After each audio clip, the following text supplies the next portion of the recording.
அஸ்ஸலாமு அலைக்கும் வரஹ்மத்துல்லாஹி தஆலா வ பரகாத்துஹு. அன்பார்ந்த சகோதரிகளே, பெரியோர்களே, தாய்மார்களே, அல்லாஹ் ஜல்ல ஷானஹு தஆலாவுடைய சாந்தி, சமாதானம், பாதுகாப்பு, பரக்கத்து நம் அனைவரும் மீதும் உண்டாகுமாக.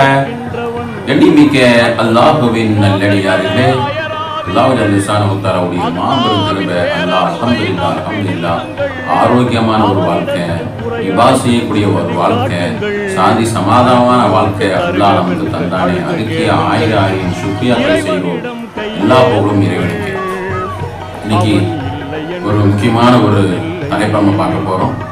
வீடியோ கடைசி வரையும் பாருங்கள், எல்லோரும் ஷேர் பண்ணுங்க. அதாவது கடைகளுக்கு போகிறோம், கறி சாப்பிட்றோம், கறி வாங்குகிறோம், நிக்காவுக்கு போகிறோம், கறி சாப்பிட்றோம். இந்த நேரங்களில் நம்ம கவனிக்க வேண்டிய ஒரு 10 விஷயங்களை நம்ம வந்து பார்க்கணும். இது இஸ்லாத்துடைய அடிப்படை. யாருமே கவனிக்கிறது இல்லை. அதை பற்றி தான் பேச போகிறோம்.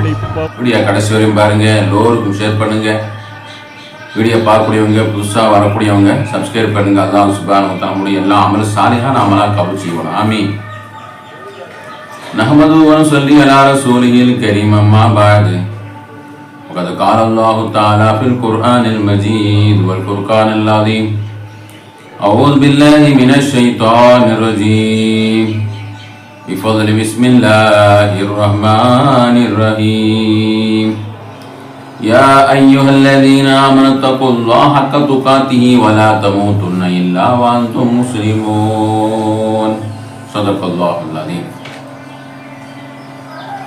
وقال نبينا صلى الله عليه وسلم اللهم صل وسلم على سيدنا محمد طب القلوب دوائها وعافية الأبدان شفائها ونور الأبصار وضيائها وعلى آله وصحبه وسلم كما قال رسول الله صلى الله عليه وسلم.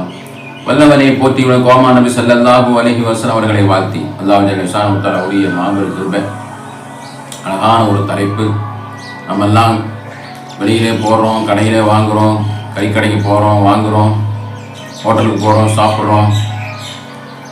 அது மாதிரி நம்ம வந்து வீட்டுகளை அறுத்து சாப்பிட்றோம். இந்த நேரங்களில் நம்ம வந்து கறிகள் விஷயத்தில் நம்ம ஹலால் ஹராமு பேணி நம்ம வந்து என்ன செய்யணும், அந்த காரியங்களை கவனிக்கக்கூடிய விஷயமா இருக்குது. ஏன்னு சொன்னால் ஏராளமான நம்ம சகோதரர்கள் மாற்று சமுதாய மக்களுடைய கடைகளை போய் வாங்குகிறாங்க. அவங்க ஏற்கனவே அறுத்து விடுறாங்கன்னு சொல்கிறாங்க, இல்லை அவங்களே அறுக்கிறாங்க. நம்ம வந்து நேரடியாக பார்க்க மாட்டேங்கிறோம். நிக்காங்களுக்கு போகிறோம், அவங்க சமைத்து கொடுக்குறாங்க, அவங்க மொத்தமாக ஆர்டர் கொடுத்துட்றாங்க. ஒரு 100 கோழி 200 கோழி 200 கிலோ கறிங்க ஆர்டர் பண்ணிடுறாங்க. அவங்க எங்கே